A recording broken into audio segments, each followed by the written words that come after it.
раиси ҷумҳури Тоҷикистон дар паёми солонаи худ ба парлумон дар бораи фаъолиятҳои гузашта ва ояндаи ҳукумат суҳбат кард.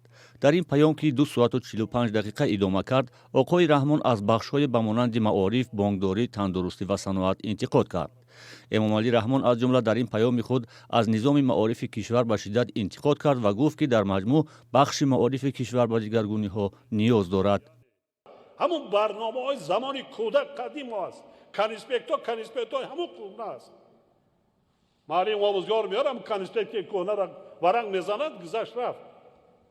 аксарият омӯзгорҳои мо системаҳои нави иттилоотию дигар қатъи кор кардан бо донишҷӯёну бо омӯзгоронро намефаҳманд. раиси ҷумҳури Тоҷикистон ҳамчунин аз афзоиши ҳаҷми маоши кормандони соҳаҳои гуногун хабар дод. Эмомалӣ Раҳмон аз ҷумла гуфт, ки сар аз 1 январи соли оянда музди меҳнати низомиёни тоҷик 25% боло бурда мешавад. ҷаноби Раҳмон ҳамчунин пешниҳод кард, ки аз аввали июни соли оянда маоши кормандони бахши маориф, тандурустӣ, ҳифзи иҷтимоӣ ва буҷавӣ, стипендияи донишҷӯён 20% боло бурда шавад.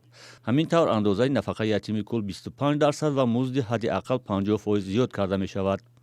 оқои Раҳмон пешниҳод кард, ки андозаи ҳаҷми аққали маош дар кишвар 600 сомонӣ муқаррар карда шавад. айни ҳол дар кишвар маоши ҳадди ақал ҳудуди 400 сомонӣ ва маоши миёна каме бештар аз 1300 сомонӣ аст.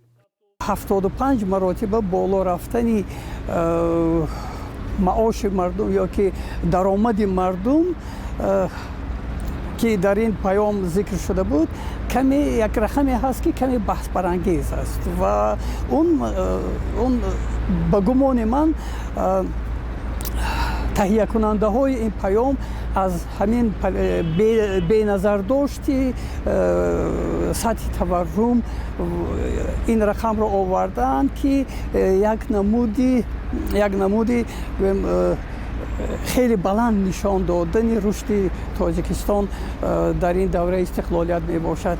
раиси ҷумҳури Тоҷикистон дар паёми солонаи худ ба парлумон солҳои 2022-2026-ро солҳои рушди саноат эълон кард.